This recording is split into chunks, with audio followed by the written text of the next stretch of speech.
Olá, meus amigos, estamos novamente aí de volta para mais uma consideração. E nós vamos falar hoje a respeito de algumas verdades que precisam ser ditas. Então, pense bem: se alguém te diz a verdade, por mais dolorosa que seja, de uma forma que seja agradável, para te ajudar, como você se sente?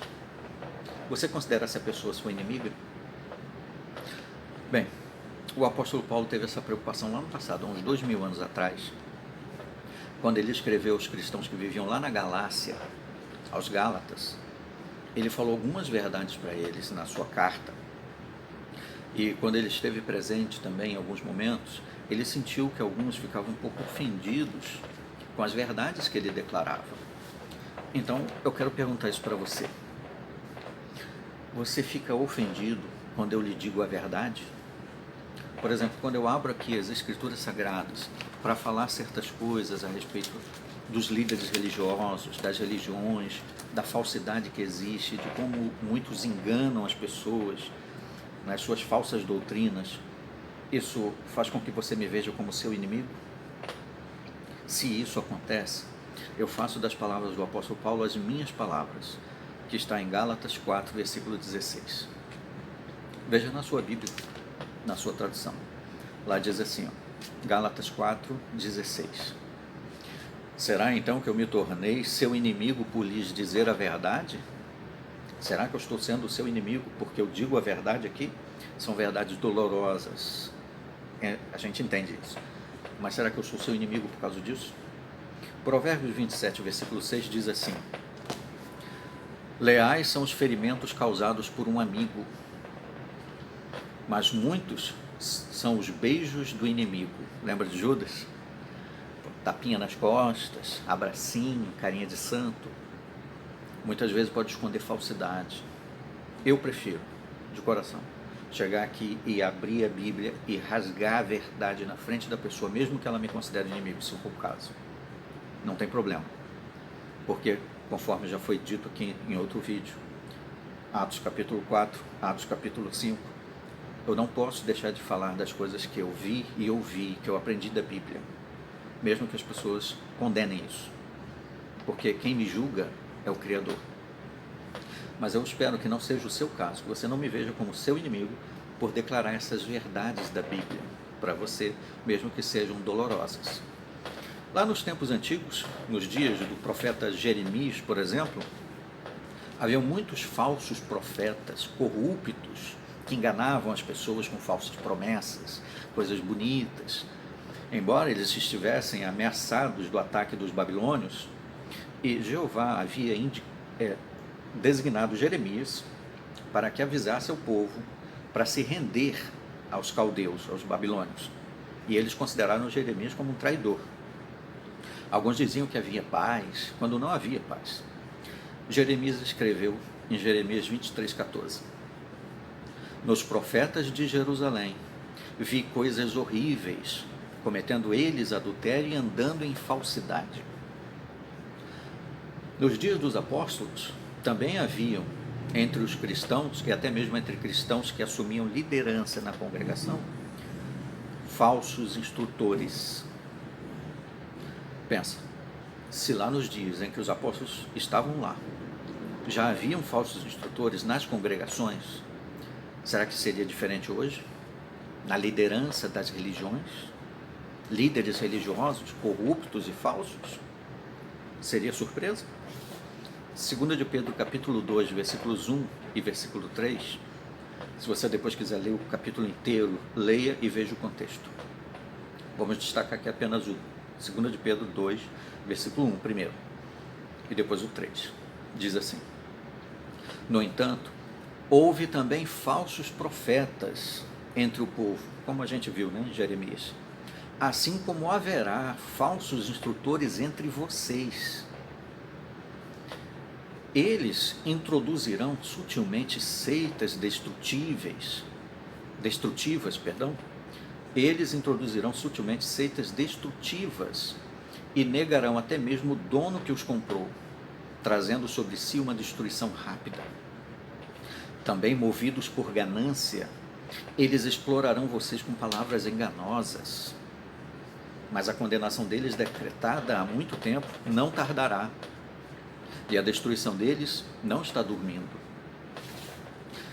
Nós vimos então aqui no texto que eles introduzem, esses falsos instrutores, ideias corruptas, falsos ensinos. E diz também que eles exploram por meio de cobiça, de ganância, com palavras simuladas.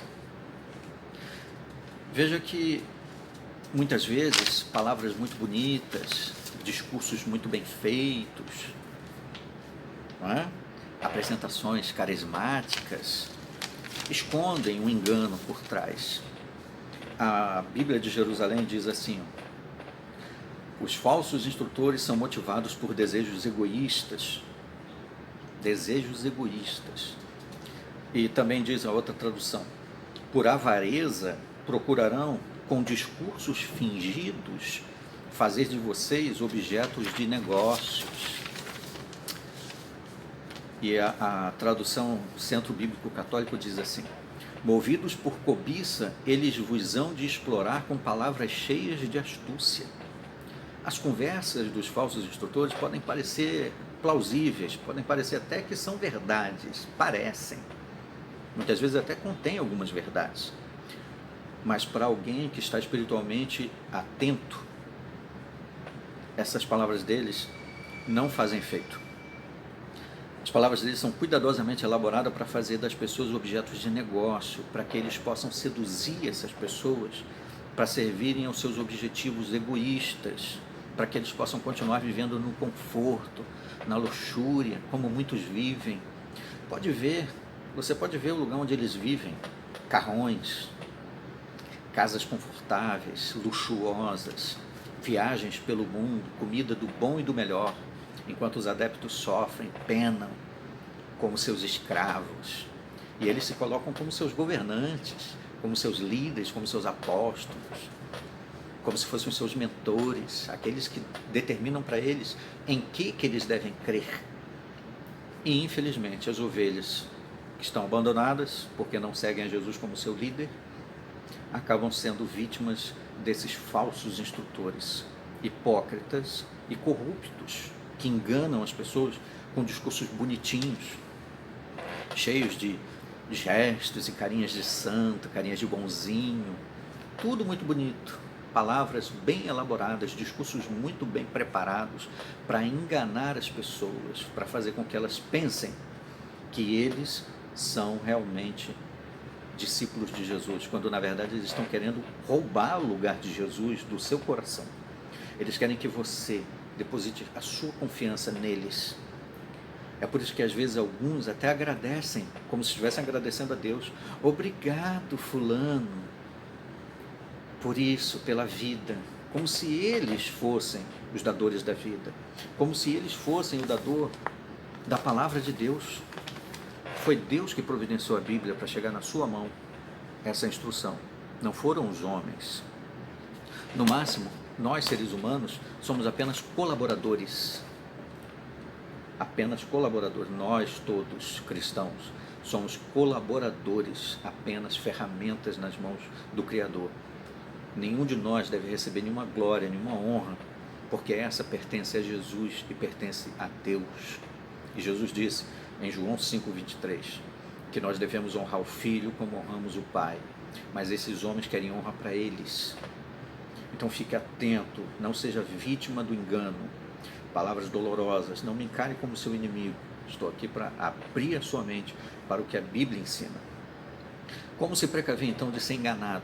Se você já é membro de alguma religião há muito tempo, examine o que está sendo ensinado para você. Compare com o que está na Bíblia. Nós falamos que íamos repetir isso aqui no canal, nos vídeos. Você que acompanha aí o nosso canal aqui no YouTube e também a nossa página no Facebook, Pensamento Vivo, nós mencionamos que íamos repetir isso várias vezes e estamos repetindo. Examine as Escrituras para ver se o que estão ensinando confere com o que a Bíblia diz ou é apenas uma artimanha para te enganar. Como se precaver? Peça a ajuda de Deus pelo Espírito Santo entre no seu quarto secreto, vá para um lugar isolado e faça a sua oração a Deus em nome de Jesus e peça o seu Espírito Santo, e Ele garante que vai dar. Em João 14, versículo 26, Jesus falou que o Espírito Santo ia nos ajudar a lembrar das verdades, a recordar, a entender. Em João 16,13, ele diz que o Espírito Santo ia nos ensinar. Em Lucas 11,13, ele diz que o Espírito Santo ia ser dado se nós pedirmos. Então peça o Espírito Santo. Não seja vítima das mãos de homens que querem viver no conforto às suas custas. Porque o caminho da salvação não são esses homens, é Jesus Cristo. Estude com profundidade as Escrituras Sagradas. Leia, mas não leia a Bíblia de uma forma qualquer. Peça a orientação por meio do Espírito Santo ao Criador. E a estude, cave, como se estivesse cavando tesouros escondidos, conforme diz Provérbios capítulo 2, do 1 ao 5. Busque na Bíblia as informações que você precisa para viver, para distinguir o que é certo e o que é errado. Está aqui, não está na cabeça de homens, na interpretação deles, está aqui, na Bíblia. Estude a Bíblia, então, profundamente. O resultado, 1 Coríntios 2, versículo 10 diz que o Espírito Santo vai nos ajudar a conhecer até as coisas profundas de Deus. Nós vamos conseguir entender o que é necessário para a nossa salvação. É claro que vai ter coisas que não vamos conseguir compreender, nem vamos explicar, e não devemos ir além do que está escrito, como diz 1 Coríntios 4, versículo 6. Mas o que é necessário para a nossa salvação nós vamos entender com clareza, porque faz parte do propósito divino para a nossa salvação. Compartilhe essas informações que nós falamos aqui, compartilhe esse vídeo com o máximo possível de pessoas. Por favor, faça isso, para que outros possam também ser alertados, porque existem muitos falsos instrutores, muitos líderes religiosos que estão vivendo no luxo, às custas de membros que estão sofrendo, se rasgando para viver para esses homens, para as suas regras que não são essenciais para a nossa salvação. Eu agradeço mais uma vez a sua atenção e até o nosso próximo vídeo.